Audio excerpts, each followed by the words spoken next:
Olá, sexto ano, sejam bem-vindos à nossa aula de arte. Hoje nós vamos dar início ao estudo da unidade 2 do livro didático de arte e nós vamos trabalhar com a leitura da obra de arte.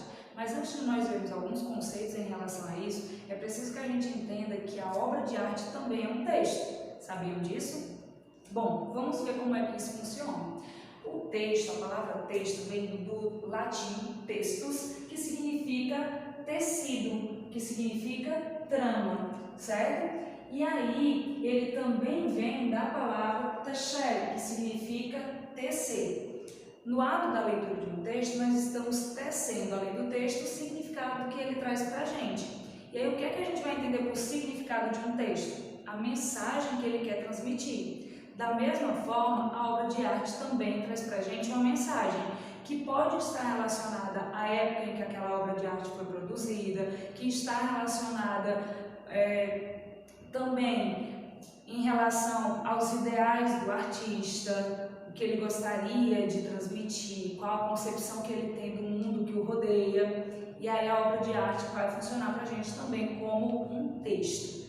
E em relação à obra de arte, a gente precisa entender que também apresenta gêneros.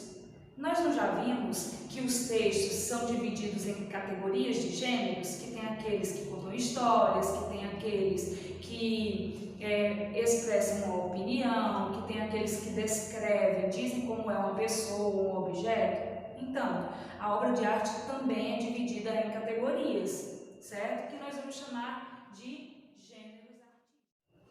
da mesma forma, as obras de arte também são divididas em categorias, em gêneros, que nós vamos chamar de gêneros artísticos. E aí nós vamos ter as obras de arte que trazem cenas religiosas, como esta que eu vou mostrar para vocês. Aqui nós temos a imagem da Santa Ceia e ela vai trazer personagens bíblicos. Nós também vamos ter o gênero artístico que trazem cenas mitológicas, que são aqueles personagens da mitologia. E aí eu vou mostrar para vocês um exemplo do Sandro Botticelli, que é essa imagem aqui.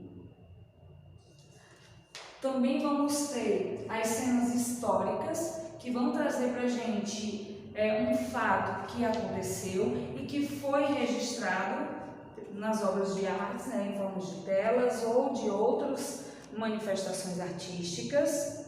Aqui nós temos uma tela que mostra o grito do Ipiranga.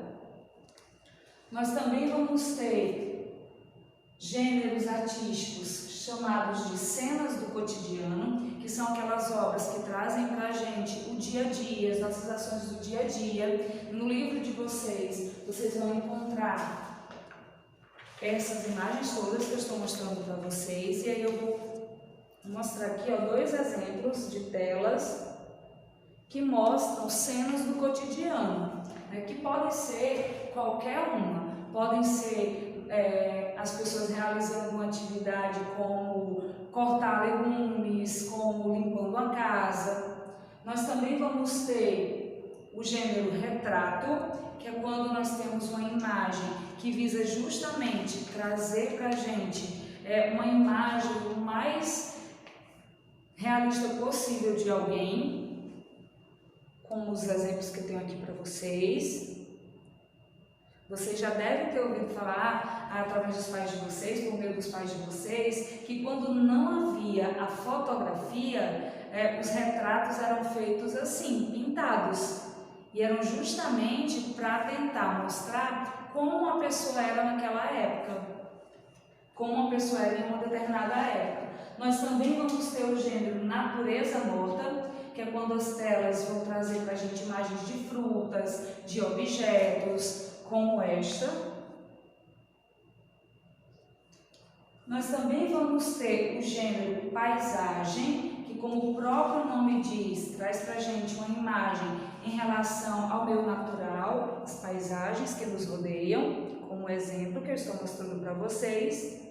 E, por último, nós vamos ter o gênero alegoria, que é quando ele vai tentar representar, por exemplo, os sentimentos. E aí eu tenho aqui uma obra, vocês também vão encontrar no livro didático de vocês, que tenta representar a morte. Então, por isso que nós chamamos de alegoria, aquelas telas que tentam representar a alegria, que tentam representar o amor, ok? Então, esses são os gêneros artísticos. Antonilson, mas por que é importante a gente conhecer esses gêneros? Porque quando nós estamos diante de uma tela, de uma obra de arte, é importante que a gente entenda qual foi a mensagem que o artista tentou passar para a gente. Ah, mas por que determinado artista colocou na tela dele a imagem de um animal? E aí a gente precisa entender a qual gênero aquela tela pertence. E assim fazermos uma leitura mais assertiva em relação àquela obra de arte. Bom, mas esses não são os únicos elementos que nós devemos levar em consideração na hora de fazer a leitura de uma obra de arte. É preciso também que nós conheçamos alguns elementos que fazem parte das artes visuais, né? Que são elementos que nós chamamos de elementos formais das obras de artes. E que elementos são esses? O primeiro que nós vamos trabalhar é com a cor, certo? E os seus significados. Bom, nós conhecemos várias cores, né? O vermelho, o amarelo, o azul. E aí nós também percebemos que algumas cores são mais fortes que outras e que assim causam mais impacto na gente. Outras cores são mais suaves e acabam nos deixando mais tranquilos, certo? Então tudo isso também é considerado na hora que o artista vai pintar a sua tela, que vai fazer o seu retrato, que vai fazer uma obra de arte. Porque as cores, elas têm significados diferentes umas das outras, certo? Dessa forma, as cores são divididas em dois grupos. Bom, a gente precisa entender que as cores, além de ter significações diferentes, ela tem algumas classificações, né? Então, primeiramente, elas vão ser divididas em dois grupos. O primeiro grupo de cores é quando a cor é obtida por meio da luz, que é estudado pela física. E o segundo grupo de cores é aquele em que a cor é obtida por meio da pigmentação, dos pigmentos, que aí já é um estudo pela química, certo? Aí como é que as cores são classificadas? Nós vamos ter cores que nós chamamos de cores primárias, cores secundárias, cores complementares. E qual a diferença de cada uma delas? Bom, a cor primária são geralmente os tons de azul e índigo, o vermelho e o amarelo. São aquelas cores que surgem primeiro e que elas não precisaram se juntar a nenhuma outra. Já as cores secundárias são misturas que nós fazemos equilibradas de cores. Por exemplo, quando nós juntamos aí o roxo e o verde, ou então o vermelho e o amarelo, essas cores para formar outras. Certo?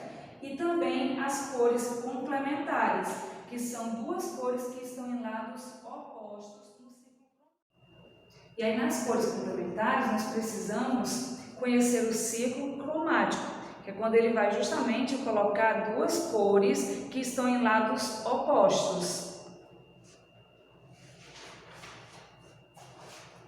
Bom, além do estudo das cores, é preciso que a gente também entenda sobre linhas na obra de arte. Quando nós estamos vendo uma obra de arte, nós observamos que os desenhos, eles apresentam contornos, eles apresentam traços, por exemplo, que revelam expressões faciais, né, quando nós movimentamos o nosso olhar, quando nós sorrimos, e tudo isso é demarcado pelas linhas. Elas são justamente formadas a partir da união de vários pontinhos invisíveis, né, a olho assim nu, mas que juntos vão formar as linhas. Nós também temos as formas, por exemplo, quando nós percebemos o formato do nosso rosto, quando nós observamos o formato dessa lousa, né? E por último, o ponto, que ele também vai, na obra de arte, marcar, às vezes, um ponto específico, algo específico que o artista queira chamar a nossa atenção. E ele é a base justamente para a formação de linhas, que vai ser a base para a formação das formas.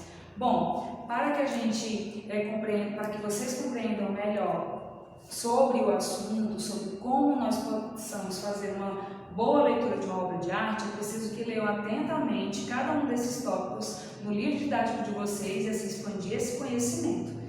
Espero que vocês tenham gostado da nossa aula e até o próximo vídeo.